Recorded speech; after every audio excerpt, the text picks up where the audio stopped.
Do you know this logo? Probably not, but it's a company that's about to make Trump and his family billions. Trump doubled his fortune within a year thanks to crypto. The Trump family is positioning themselves as major players in the industry, leveraging the presidency like no one before them.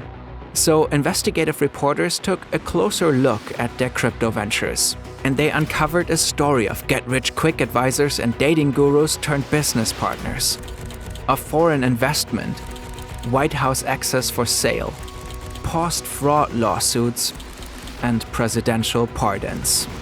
The world's most powerful man is reshaping an industry his businesses are deeply invested in. And somehow, outside that industry, hardly anyone seems to notice. How did the Trump family pull this off? That's why I am rich. Though I got no money, no. I am rich. Isn't it funny, though? This video is partially based on an investigative report by Eric Lipton, David Yaffe-Bellani, and Ben Protes for the New York Times. You'll find the link in the description.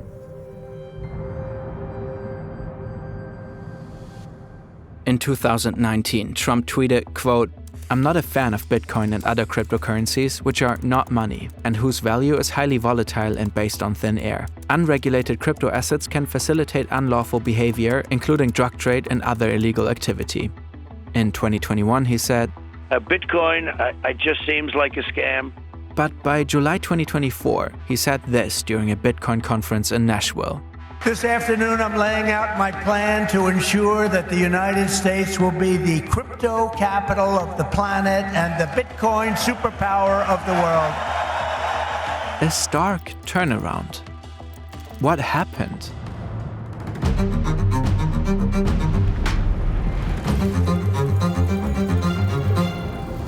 When Biden enters office in 2020, his administration increases regulation of the crypto industry in several ways. The goal is to better protect investors from the risks and volatility of the crypto market. Most importantly, the Biden administration empowers the Securities and Exchange Commission to regulate crypto companies. The SEC goes into action under the newly appointed chairman Gary Gensler.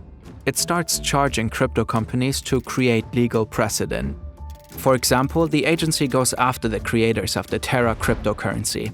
Terra wiped out $40 billion in market value when it collapsed in 2022. It charges the responsible company and its founder with orchestrating a multi-billion-dollar crypto asset securities fraud. The SEC argues that cryptocurrencies are simply securities, a financial asset like stocks.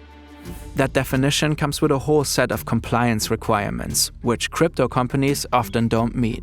So the agency goes after them for listing unregistered securities, for misleading marketing, and for failing to register tokens as securities. Within 3.5 years, the agency issues roughly $6 billion in total penalties across about 100 cases.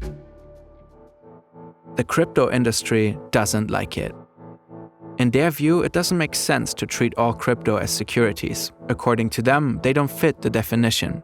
They want less regulation.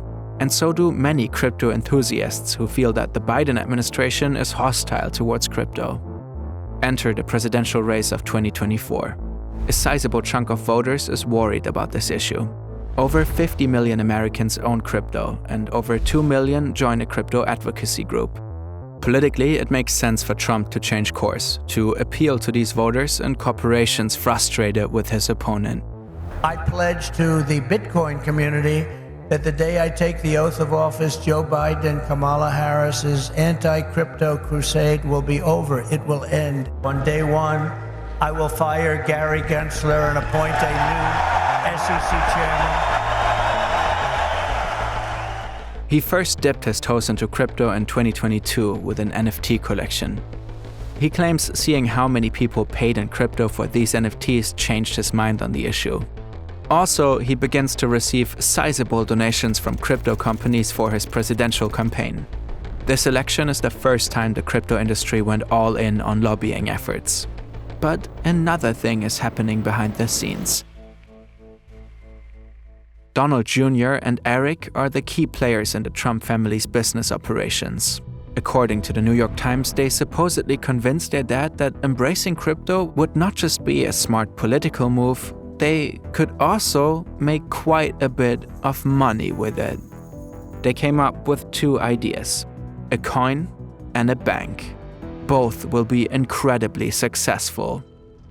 It's not just money. Our lives are increasingly digital, but until recently, mobile internet was annoyingly physical. We travel a lot for our reporting, and a hefty roaming charge will scare flight mode right into you. But recently, we completely switched to Slayne's eSIM service. No more hassle to find a SIM on site, no more rip-offs and insane roaming charges. Slayne gets us instant eSIM data in 200 destinations. That's fast, borderless connectivity straight from our phones. Just download the app, pick one of their many plans, and install with a few clicks. Their pricing is more than fair and you can easily top up. It's legitimately a game changer. And that's not all. Slayne comes with a bunch of useful extras, a virtual location feature for more privacy, and an ad blocker that saves up to 28.6% data. And right now you can get an exclusive 15% discount on Slayne's data plans. Simply download the app and use code FERNTV at checkout. We can wholeheartedly recommend it. Meme coins are like digital collectibles. There's a limited supply for each coin, and if one takes off, its value can skyrocket. On January 17, Trump unveils his own meme coin. It comes with a disclaimer that it's not an investment opportunity and has nothing to do with any political office. The launch goes extremely well. Millions of people buy it. Within days, it becomes one of the most popular and valuable meme coins in the world. Two Trump businesses control 80% of all coins, a share worth $58 billion at one point. That would be about 90% of Trump's net worth. Shortly after, the value plummeted and so far never recovered. In consequence, nearly half of the people who bought this coin lost money. A tiny group of people made enormous profits. The Trump family hasn't actually sold their coins, which are still theoretically worth billions. But they made an incredible amount of money nonetheless, through the sale of the tokens and transaction fees. The Financial Times estimates a figure of at least $335 million.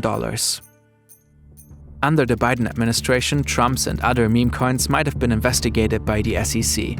They're a hotbed for wild financial speculation and scams, and most buyers tend to lose money. But that doesn't happen in this case. And once Trump is in power, he replaces the head of the SEC, as promised. On day one, I will fire Gary Gensler and appoint a new SEC chairman. Shortly after, the agency publishes a statement saying that meme coins are essentially not to be investigated or regulated by them because they can't be defined as securities. The agency also ends their investigation into several crypto companies.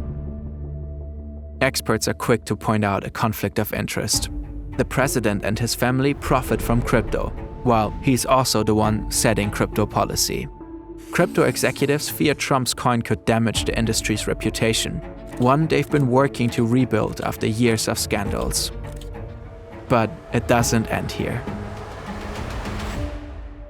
In April 2025, it's announced that the top 220 holders of Trump's coin will be invited to a private dinner with the president. The top 25 will also get access to an exclusive pre-dinner reception and a special VIP tour of the White House. Mostly foreign crypto investors spent a total of $148 million on Trump coins for a chance to attend. Crypto entrepreneur Justin Sun alone seems to have paid $16 million. More on him in a minute. The attendee list was not published, but other notable figures included the crypto investors Sungrok O, Kine Warwick, and the meme coin startup Memecore. This might give the impression that one can buy access to the President of the United States. Luckily, the White House clarified. The president is abiding by all conflict of interest laws that are applicable. The American public believe it's absurd for anyone to insinuate that this president is profiting off of the presidency. But all of this is just the tip of the iceberg. This story has been in the news extensively. Meanwhile, the full extent of the Trump family's involvement in crypto is concealed within a far more ambitious and far less public venture. According to Eric Trump, it's one of the most successful things they ever did. On September 16, 2024, Trump announced the launch of a new venture called World Liberty Financial. This new business is run by his sons Eric, Donald Jr., and Barron. The goal is to become a kind of crypto bank, a place where people can borrow and lend money in digital currencies. Their plans are laid out in this gold paper that has Trump all over it. He's listed as the company's chief crypto advocate. DT Marks DeFi LLC is a corporate entity of the Trump family. Trump's assets are managed by his children, but he still directly benefits from them. This entity owns roughly 40% of World Liberty Financial. The other 4 founders include Zach Witkoff and his father Steve Witkoff, a real estate mogul, longtime friend of Trump, and his special envoy to the Middle East. The Atlantic dubbed him the real Secretary of State. Then there are Zachary Falkman, known as Z-Money, and Chase Harrow. The two were reportedly brought in through Zach Witkoff, and they had rather interesting careers before teaming up with the president's family to launch a crypto bank. Z-Money once ran a site called Date Hotter Girls. Like what it is that you want to do to this girl, throwing her up against the wall and ripping her clothes off. According to the New York Times, the two also sold colon cleanses and gave get-rich-quick advice. First 14 days of January, I made $1 million net. I became a man. In any case, this team gets right to work. First, World Liberty Financial begins to sell a new cryptocurrency called WilFi. The Trump family is entitled to 75% of the revenue from these coin sales, after a minimum has been generated that will stay in the company. Whoever buys gets voting rights in the company in the future. The purchase essentially makes you a shareholder. The Trump family owns $22.5 billion of these coins. The goal is to sell $300 million worth of this new currency. But at the end of October, sales are at just a few $1 million. Then, election night changes everything. Thank you very much. Wow. Incredible movement. This was a movement like nobody's ever seen before. I will fire Gary Gensler and appoint a new SEC chairman. Big things on the horizon for World Liberty Financial. Suddenly, people are starting to buy. Many investors are from places like Singapore, South Korea, Hong Kong, and the United Arab Emirates. They are legally not allowed to donate to a presidential campaign, but WilFi offers a nice workaround to back Trump. Other investors previously had trouble with the SEC. Here, one man stands out, Justin Sun. At the time, the SEC is suing him and his companies for fraud and securities violations. They allege the unregistered trading of securities, extensive wash trading to make it seem that particular coins had trading activity to inflate their price, and the undisclosed promotion of 2 coins through multiple celebrities. Sun spends a total of $75 million on World Liberty's coins after the election. According to him, that has nothing to do with that giant lawsuit and is simply a vote of confidence in Trump. Then Trump is inaugurated and Gensler steps down as chairman of the SEC. Shortly after, the agency requests to pause the lawsuit against Sun. In 2024 alone, Trump made $57 million from WilFi token sales. World Liberty Financial is just getting started though. Next step, a transformative initiative. They supposedly set out to help out smaller crypto companies by investing into their coins. But the New York Times found out that these deals apparently have a not-so-public second layer. Apparently, World Liberty Financial doesn't simply buy other coins, they may propose asymmetrical currency swaps. This is how it would go. A company buys somewhere between $10 and $30 million of WilFi, and in turn, World Liberty Financial buys a smaller chunk of their coin. This way, World Liberty would reportedly make up to a 20% premium on these deals. The company's argument for these types of deals is supposedly that they're like super close to the president. Some crypto companies apparently felt World Liberty was essentially selling an endorsement, but reportedly several crypto companies struck deals with World Liberty Financial. Many others rejected them, calling the supposed approach dishonest.